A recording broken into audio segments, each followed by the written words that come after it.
വിശുദ്ധ മത്തായി അറിയിച്ച നമ്മുടെ കർത്താവ് ഈശോ മിശിഹായുടെ പരിശുദ്ധ സുവിശേഷം. നിയമത്തെയോ പ്രവാചകരെയോ ഇല്ലാതാക്കാനാണ് ഞാൻ വന്നതെന്ന് നിങ്ങൾ വിചാരിക്കരുത്. ഇല്ലാതാക്കാനല്ല, പൂർത്തിയാക്കാനാണ് ഞാൻ വന്നത്.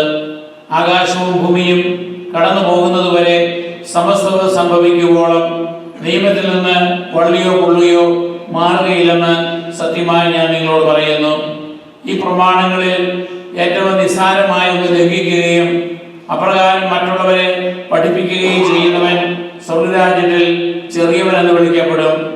എന്നാൽ അത് അനുസരിക്കുകയും പഠിപ്പിക്കുകയും ചെയ്യുന്നവൻ സ്വർഗ്ഗരാജ്യത്തിൽ വലിയവനെന്ന് വിളിക്കപ്പെടും. കാരണം നിങ്ങളുടെ നീതി നിയമജ്ഞരുടെയും ഫരീസയരുടെയും നീതിയെ കവിഞ്ഞു നിൽക്കുന്നില്ലെങ്കിൽ നിങ്ങൾ ഒരിക്കലും സ്വർഗ്ഗരാജ്യത്തിൽ പ്രവേശിക്കുകയില്ലെന്ന് ഞാൻ നിങ്ങളോട് പറയുന്നു. കൊല്ലരുത്, കൊല്ലുന്നവൻ ന്യായവിധിക്ക് വിധേയനാകുമെന്ന് പൂർവികരോട് പറയപ്പെട്ടതായി നിങ്ങൾ കേട്ടിട്ടുണ്ടല്ലോ. എന്നാൽ ഞാൻ നിങ്ങളോട് പറയുന്നു, സഹോദരനോട് കോപിക്കുന്നവൻ ന്യായവിധിക്ക് വിധേയനാകും.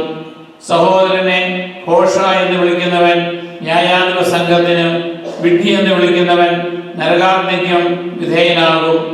അതിനാൽ നീ ബലിപീഠത്തിൽ കാഴ്ചയർപ്പിക്കുമ്പോൾ നിന്റെ സഹോദരന് നിന്നോട് എന്തെങ്കിലും വിരോധമുണ്ടെന്ന് അവിടെ വെച്ച് ഓർത്താൽ കാഴ്ചവസ്തു ബലിപീഠത്തിന് മുമ്പിൽ വെച്ച ശേഷം പോയി സഹോദരനോട് രമ്യപ്പെടുക, പിന്നെ വന്ന് കാഴ്ചയർപ്പിക്കുക. നീ പ്രതിയോഗിയോട് വഴിക്ക് വെച്ച് തന്നെ വേഗം സൗഹൃദത്തിലാകുക. അല്ലെങ്കിൽ പ്രതിയോഗി നിന്നെ ന്യായാധിപനും ന്യായാധിപൻ സേവകനും ഏൽപ്പിച്ചു കൊടുക്കും. അങ്ങനെ നീ കാരാഗൃഹത്തിൽ അടയ്ക്കപ്പെടും. അവസാനത്തെ ചില്ലിക്കാശും കൊടുത്തു വിട്ടുവോളം നീ അവിടെ നിന്ന് പുറത്തു വരികയില്ലെന്ന് സത്യമായി ഞാൻ നിന്നോട് പറയുന്നു.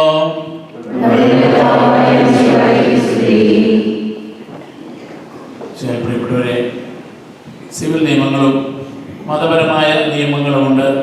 എന്നാൽ അവയെല്ലാം ലക്ഷ്യം വയ്ക്കുന്നത് മനുഷ്യരുടെ അവകാശങ്ങൾക്ക് വേണ്ടിയും മറ്റുള്ളവരുടെ അവകാശങ്ങൾക്ക് വേണ്ടിയുമാണ്. മതനിയമങ്ങൾ അതോടൊപ്പം തന്നെ ദൈവവുമായിട്ടുള്ള ബന്ധവും നിലനിർത്താൻ വേണ്ടിയാണ്. പഴയ നിയമകാലത്ത് മോശ വഴിയായി ഇസ്രായേൽ ജനത്തിന് സീനായി മലയിൽ വെച്ച് ദൈവം 10 കൽപ്പനകൾ നൽകുന്നുണ്ട്. പിന്നീട് അതിന് പല ഉപവിഭാഗങ്ങളും ഉണ്ടായി. ഈശോയുടെ പരസ്യജീവിതമായപ്പോഴേക്കും യഹൂദന്മാർക്ക് 613 നിയമങ്ങൾ ഉണ്ടായിരുന്നു. കാരണം പല പുതിയ പുതിയ നിയമങ്ങൾ ആഡ് ചെയ്തു വന്നു. പ്രത്യേകിച്ച് ഈശോ വരുന്നതിന് മുൻപായിട്ട് ഏതാണ്ട് 400 വർഷക്കാലം പ്രവാചകന്മാരില്ലാതിരുന്ന കാലഘട്ടത്തിൽ ബാബിലോണിയിലെ അടിമത്തത്തിൽ നിന്ന് തിരിച്ചു വന്ന യഹൂദന്മാർ പുതിയ പുതിയ പല പല ഗ്രൂപ്പുകളായിട്ട് തിരിഞ്ഞു. ഫരീസയർ, നിയമജ്ഞർ, സദുക്കായർ, ഹെറോദ്യർ, ഇങ്ങനെ പല ഗ്രൂപ്പുകളായി. ആ ഗ്രൂപ്പുകൾ അതുപോലെ തന്നെ പല നിയമങ്ങളും ഒക്കെ അവരുടെ പൂർവികർ വഴിയായി ഉടലെടുത്തു. അതെല്ലാം പ്രധാനപ്പെട്ട നിയമങ്ങളായി അവർ കണക്കാക്കി. അങ്ങനെ 248 പോസിറ്റീവ് നിയമങ്ങൾ, അതായത് അനുകൂലമായിട്ട് ചെയ്യേണ്ട കാര്യങ്ങൾ, 365 കാര്യങ്ങൾ, നിയമങ്ങൾ ചെയ്യാൻ പാടില്ലാതെ ചെയ്യേണ്ട കാര്യങ്ങളും ഒക്കെയായി വന്നപ്പോഴാണ് ആളുകൾക്ക് അത് വലിയ ബുദ്ധിമുട്ടായതല്ല ഓർത്തിരിക്കാൻ പാട്. അതുകൊണ്ടാണ് ഈശോയുടെ അടുത്തുള്ള ഒരാൾ ചോദിക്കുന്നത് ഈ നിയമത്തിൽ ഏറ്റവും പ്രധാനപ്പെട്ട ഏതാണ്. അപ്പോഴാണ് ഈശോ എല്ലാം സംഗ്രഹിച്ച് പറയുക, ദൈവമായ കർത്താവിനെ സ്നേഹിക്കുക, മറ്റുള്ളവരെ നിന്നെപ്പോലെ തന്നെ സ്നേഹിക്കുക എന്ന്. അപ്പൊ സ്നേഹത്തിൽ അധിഷ്ഠിതമാണ്. അപ്പൊ സ്നേഹമാണ് ഈ നിയമങ്ങളുടെ എല്ലാം ചൈതന്യം, ദൈവസ്നേഹവും പരസ്നേഹവും. അതുകൊണ്ട് ബാഹ്യമായ ആചാരാനുഷ്ഠാനങ്ങൾക്കും നിയമങ്ങളുടെ കർക്കശമായ പാലനത്തിനുമാണ് ഫരീസയരും നിയമജ്ഞരും ഒക്കെ പ്രാധാന്യം കൊടുത്തത് എന്ന് വരികിൽ അതിനേക്കാൾ ഉപരി അതിൻ്റെ ആന്തരികമായ ചൈതന്യം നമ്മുടെ ഹൃദയത്തിൽ നിന്ന് വരുന്ന നന്മയായിരിക്കണം എന്ന് ഈശോ പഠിപ്പിക്കുന്നു. അങ്ങനെ വരുമ്പോൾ ഈശോ അവരുടെ മെറ്റിക്കുലസ് ആയിട്ടുള്ള ചില ആചാരാനുഷ്ഠാനങ്ങൾ ലംഘിക്കുന്നുണ്ട്, ശാബത ആചരണം പ്രത്യേകിച്ചും. അപ്പൊ അങ്ങനെ വരുമ്പോൾ ശാബതത്തിൽ ഈശോ അത്ഭുതങ്ങൾ പ്രവർത്തിക്കുന്നു. അതിനെ യഹൂദ പ്രമാണിമാർ വിമർശിക്കുന്നു. അതുകൊണ്ട് ഇവൻ നിയമലംഘകനാണ്, ഇതുവരെ ഉള്ള നിയമത്തിനും പ്രവാചകന്മാരുടെ പ്രബോധനങ്ങൾക്ക് വിരുദ്ധമായിട്ട് ഇവൻ നിൽക്കുന്നു എന്നതിനുള്ള ഒരു വിമർശനം ഈശോയ്ക്ക് പറ്റി ഉണ്ടായപ്പോൾ ആ തെറ്റിദ്ധാരണ നീക്കിക്കൊണ്ട് ഈശോ പഠിപ്പിക്കുകയാണ്, ഈ നിയമത്തെയും പ്രവാചകന്മാരെയും ഇല്ലാതാക്കാനല്ല, അത് പൂർത്തിയാക്കാനാണ് ഞാൻ വന്നിരിക്കുന്നത്. ഒരു വള്ളിയോ പുള്ളിയോ പോലും ലോകത്തിന്റെ അവസാനം വരെ അത് അല്ലെങ്കിൽ ആകാശവും ഭൂമിയും കടന്നു പോയാലും അതിലൊന്നും ഒരു മാറ്റവും ഉണ്ടാവുകയില്ല. അപ്പൊ അതുകൊണ്ട് ഈശോ പറയുന്നത് അതിന്റെ ആന്തരികമായ ചൈതന്യം ഉപേക്ഷിച്ചുകൊണ്ട് ബാഹ്യമായ ആചാരാനുഷ്ഠാനങ്ങൾ നടത്തുന്നതിൽ അർത്ഥമില്ല. അവിടെയാണ് പറയുന്നത് കൊല്ലരുത് എന്ന് പറയപ്പെട്ടതായി നിങ്ങൾ കേട്ടിട്ടുണ്ടല്ലോ. എന്നാൽ ഞാൻ പറയുന്നു, കൊല്ലുക മാത്രമല്ല, മറ്റുള്ളവരോട് നിങ്ങൾ വൈരാഗ്യം കാണിക്കരുത്, വിരോധം കാണിക്കരുത്, ശത്രുതാ മനോഭാവം ഉണ്ടാകരുത്. അതിനൊരു കാരണമുണ്ട്. അതല്ലെങ്കിൽ നമ്മുടെ ഹൃദയത്തിൽ പെരുകി വന്ന് മറ്റുള്ളവരെ കൊല്ലാൻ കാരണമാക്കി തീർക്കും. നമുക്കറിയാം, നമ്മൾ പ്രിവെന്റീവായിട്ട് ഫ്ലൂ ഷോട്ട് എടുക്കാറുണ്ട്, അല്ലെങ്കിൽ സ്മോൾ പോക്സ് ഒക്കെയുള്ള പ്രിവെന്റീവായിട്ടുള്ള എടുക്കും. നമ്മുടെ ആത്മീയമായ പല ആചാരാനുഷ്ഠാനങ്ങളും ഒക്കെ അങ്ങനെ നമ്മുടെ പാപത്തിലേക്ക് വീഴാതിരിക്കാനുള്ള മാർഗങ്ങളായി മാറണം.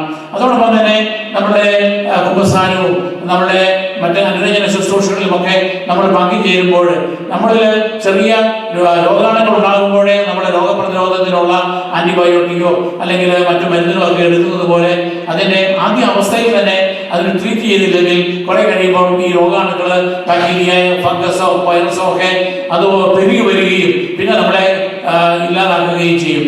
അപ്പൊ അതുകൊണ്ട് നമ്മളെ നശിപ്പിക്കാതിരിക്കണമെങ്കിൽ ആദ്യമേ തന്നെ നമുക്ക് ഒരാളോട് വിരോധം ഉണ്ടായാൽ ആ വിരോധം നേരത്തെ തന്നെ തീർക്കണം. അതുകൊണ്ടാണ് ഈശോ പറയുന്നത്, നീ ബലിയർപ്പിക്കുവാനായിട്ട് വരുന്നു, ബലിയർപ്പിക്കാൻ കാഴ്ചവസ്തുക്കളുമായി വന്ന് ലൈൻ നിൽക്കുമ്പോൾ നീ ഓർക്കുകയാണ്, എനിക്ക് വേറൊരാൾ എന്നോട് വിരോധമുണ്ട്, എനിക്ക് വിരോധം ഉണ്ടായിരിക്കാൻ പാടില്ല, പക്ഷെ എന്നോട് വിരോധം തോന്നുന്നുണ്ടെങ്കിൽ ആ ബലിവസ്തു അവിടെ വെച്ചിട്ട് നീ എത്രയും വേഗം അവിടെ പോയി അവരുമായി രമ്യപ്പെടണം.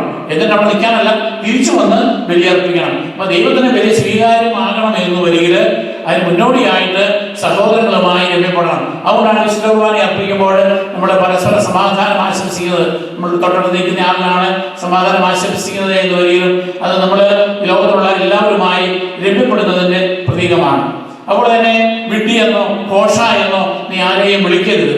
കാരണം മറ്റുള്ളവർ നീ ബോധമില്ലാത്തവനാ, നീ ബുദ്ധിയില്ലാത്തവനാ, അല്ലെങ്കിൽ നീ വെറും വിലയില്ലാത്തവനാണ് എന്നുള്ള രീതിയിൽ ഒരാളെ വെറുപ്പോടുകൂടി അവതരിപ്പിക്കുമ്പോൾ അവന്റെ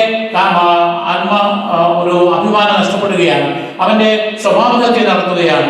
മറ്റുള്ളവരെ പറ്റി നമ്മൾ അപമാനങ്ങൾ പറഞ്ഞ് വരുത്തുമ്പോൾ, അവനെ പറ്റി കുറ്റപ്പെടുത്തുമ്പോൾ, അല്ലെങ്കിൽ അവളെ പറ്റി കുറ്റപ്പെടുത്തുമ്പോൾ, അവരെ എതിരായിട്ട് കള്ളസാക്ഷ്യം പറയുമ്പോൾ അപ്പോഴെല്ലാം നമ്മൾ ശാരീരികമായി നമ്മൾ അവരെ വധിക്കുന്നില്ലെങ്കിലും മാനസികമായിട്ട് ധാർമ്മികമായിട്ട് അവരെ നമ്മൾ ഇല്ലായ്മ ചെയ്യുകയാണ്, അല്ലെങ്കിൽ അവരുടെ അഭിമാനത്തിന് ക്ഷതമുണ്ടാവുകയാണ്.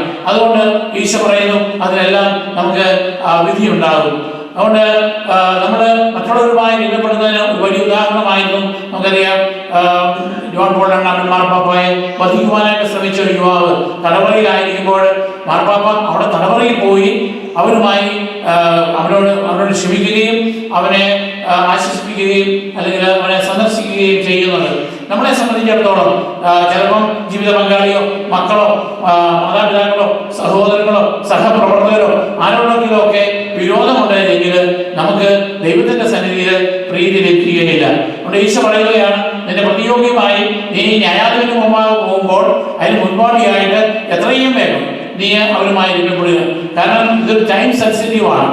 കാരണം അതല്ല എങ്കിൽ നീ ന്യായാധിപന് മുമ്പിൽ ചെന്ന് പെട്ടുകഴിഞ്ഞാൽ പിന്നെ അവൻ നിന്നെ കുറ്റം വിധിക്കുകയും അവൻ സേവകം ഏൽപ്പിച്ചു കൊടുക്കുകയും അവൻ കാരാഗൃഹത്തിൽ അടയ്ക്കുകയും നിന്റെ കടം മുഴുവൻ വിട്ടു തീർക്കോളം ഒരു ചില്ലിക്കാശ് പോലും കൊടുത്തു തീർക്കുന്നത് വരെ നീ കാരാഗൃഹത്തിൽ കിടക്കുകയും ചെയ്യും.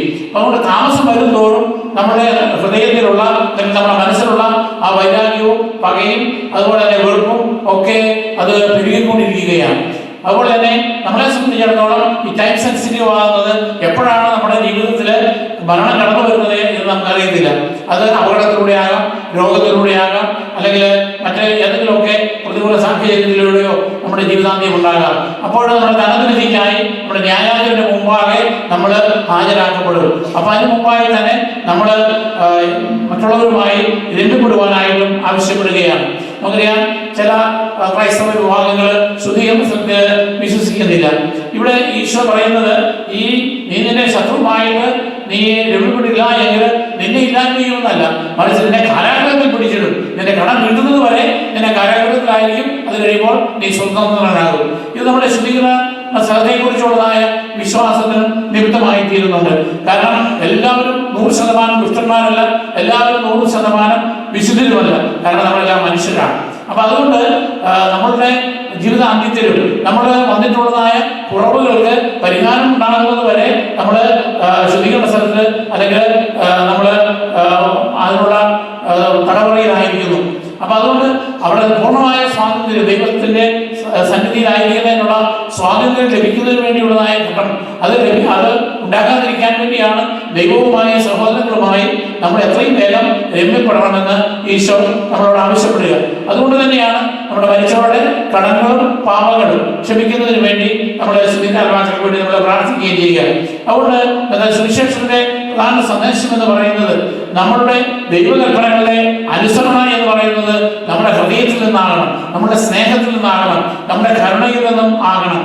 അതുകൊണ്ട് യഥാർത്ഥ നീതി നമ്മൾക്ക് ലഭിക്കേണ്ടത് അല്ലെങ്കിൽ നമ്മൾ നൽകേണ്ടത് നമ്മുടെ ഹൃദയത്തിൽ നിന്നാണല്ലോ. ബാഹ്യമായ ആചാരാനുഷ്ഠാനങ്ങൾ മാത്രം പോരാ. ആ ബാഹ്യമായ നമ്മുടെ ബലിയർപ്പണവും നമ്മുടെ നോമ്പാചരണങ്ങളും അല്ലെങ്കിൽ മറ്റ് ആരാധനകളും പ്രാർത്ഥനകളുമെല്ലാം നമ്മുടെ ഹൃദയത്തിൽ നിന്നുള്ള മറ്റുള്ളവരോടുള്ള സ്നേഹത്തിന്റെയും ക്ഷമയുടെയും കാരുണ്യത്തിന്റെയും ഭാഗമാകണം. നമുക്ക് ആരോടെങ്കിലുമൊക്കെ ഇപ്പോഴും നമ്മുടെ വിരോധം വെച്ച് നിലനിർത്തുകയാണ് എങ്കിൽ പലപ്പോഴും ജീവിത പങ്കാളിയോടുള്ള ദേഷ്യം വരുമ്പോഴാണ് അത് പിന്നെ പെരുകി കാണുന്നതെല്ലാം കുറ്റമായി, പിന്നെ കുറെ കഴിയുമ്പോൾ അസഹനീയമായി ഈ ലോകത്തിലെ ഏറ്റവും വെറുക്കപ്പെടുന്ന വ്യക്തിയായിട്ട് ജീവിത പങ്കാളി മാറുന്നു. അത് പിന്നെ സെപ്പറേഷനിലേക്കായി, ഡിവോഴ്സിലേക്കായി, കുറ്റാരോപണത്തിലേക്കായി, കോടതി കേസായി ഒക്കെ മാറുന്നത് അങ്ങനെയാണ്. അപ്പൊ അതുകൊണ്ട് എപ്പോഴെങ്കിലും നമ്മുടെ തിന്മയുടെ വിത്ത് പിശാച് നമ്മുടെ ഹൃദയത്തിൽ വിതച്ചിട്ടുണ്ട് എങ്കിൽ അത് എത്രയും വേഗം പറിച്ചു കളയുവാനുള്ള അവസരമാണ് ഇത്. ഇല്ലെങ്കിൽ അവൻ നമ്മളെ നശിപ്പിക്കും, നമ്മുടെ കുടുംബത്തെ നശിപ്പിക്കും, നമ്മുടെ കുഞ്ഞുങ്ങളെ